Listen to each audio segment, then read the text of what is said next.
bid'atun, wahai anakku, kunut subuh itu bid'ah. Kalau bid'ah nggak boleh kita ikut. Karena kalau kita sholat di belakangnya orang yang kunut subuh, ya kita memperbanyak baca pujian kepada Allah. Bisa kita baca Rabbana lakal hamdu terus, kita ulang-ulang. Tapi aneh saudara-saudara, udah tahu imamnya ahli bid'ah, kok masih disuruh ngikutin sholatnya? Kan kata kalian ibadah ahli bid'ah tidak diterima. Dengan dalil dari Imam Ahmad Ibn Taimiyah rahimahullah ta'ala, ya, pendapatnya Syekh Utsaimin, para ulama, ya. Jadi karena kunut subuh adalah masalah ijtihadiyah, maka dalam hal ini kita ikuti imam. ini menandakan bahwa kunut tidaklah bid'ah mas bro, karena kalau bid'ah sudah pasti tidak boleh diikuti. Inilah pendapatnya Imam Ahmad bin Hambal, yaitu salaf yang asli, bukan salaf jadi-jadi. Dikira dia lebih hebat dari imam mazhab kalian. Mau jadi mujtahid lu kong, maaf kong, mujtahid itu ada syaratnya. Yang pertama syarat jadi mujtahid adalah berakal. Bismillahirrahmanirrahim. Assalamualaikum warahmatullahi wabarakatuh. Hamdan wa syukran lillah, salatan wa salaman ala rasulillah wa ala alihi wa sahabihi wa mawalah. Amma ba'du. Selamat datang di channel Tuarul. Kami mengkonter Wahabi dengan perkataan mereka sendiri atau perkataan kaumnya mereka, bahkan fatwa ulama rujukan mereka sendiri. Baik, kali ini kami akan luruskan perkataan Engkong Jawas yang mengatakan kunut subuh itu bidah.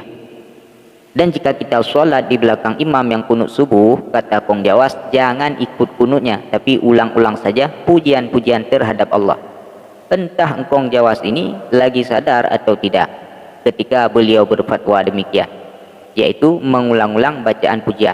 Maka sebenarnya ketika dia berfatwa demikian, dia juga telah membuat bid'ah yang baru. Pernah tidak Nabi mengulang pujian ketika i'tidal begitu panjang sampai kadar selesai kunut? Pernah tidak?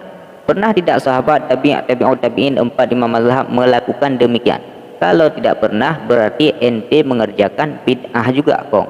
Baik, kita simak dulu videonya. Bid'atun, wahai anakku, kunut subuh itu bid'ah. Kalau bid'ah nggak boleh kita ikut. Karena kalau kita sholat di belakangnya orang yang kunut subuh, ya kita memperbanyak baca pujian kepada Allah. Bisa kita baca Rabbana lakal hamdu terus, kita ulang-ulang sampai 10 kali nggak ada masalah. Membaca li rabbil hamdu li rabbil hamdu li rabbil hamdu li rabbil hamdu terus sebanyak-banyaknya.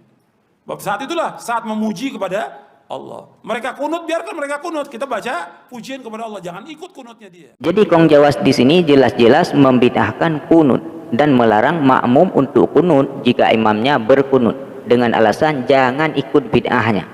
Tapi aneh saudara-saudara, udah tahu imamnya ahli bid'ah, kok masih disuruh ngikutin sholatnya? Kan kata kalian ibadah ahli bid'ah tidak diterima. Dengan dalil man amila laisa minna fahuwa raddun.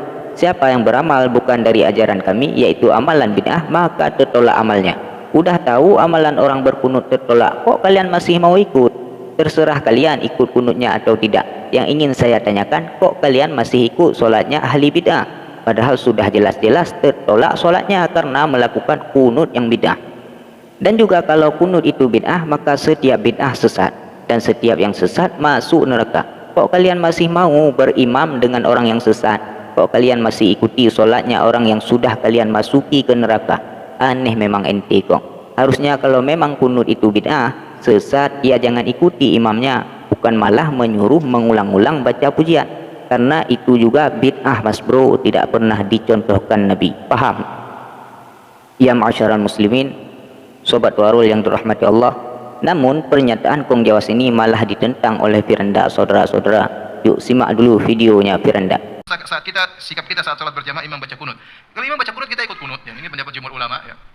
Dari Imam Ahmad Ibn Taimiyah rahimahullah ta'ala, ya, pendapatnya Syekh Utsaimin, para ulama, ya. Jadi karena kunut subuh adalah masalah ijtihadiyah, maka dalam hal ini kita ikuti imam. Karena ini masalah ijtihadiyah. Jelas Firanda di sini menentang fatwa Kong Jawas.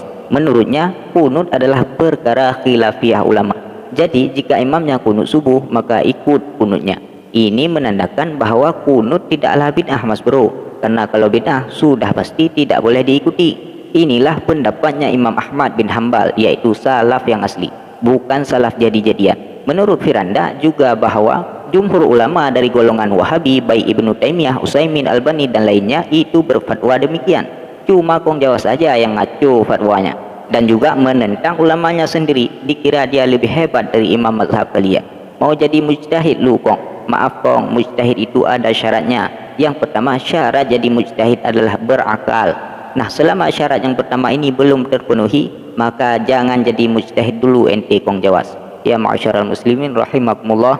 Jadi kesimpulannya saudara-saudara, bahwa kunut subuh bukanlah bid'ah, Yang pertama pernah dicontohkan Nabi, yang kedua walaupun Wahabi membid'ahkan, tapi pada faktanya mereka masih mengikuti imam yang kunut subuh. Ini menandakan kunut subuh bukanlah bid'ah yang masuk neraka. Saudara-saudara, wabillahi taufik wal hidayah. Assalamualaikum warahmatullahi wabarakatuh.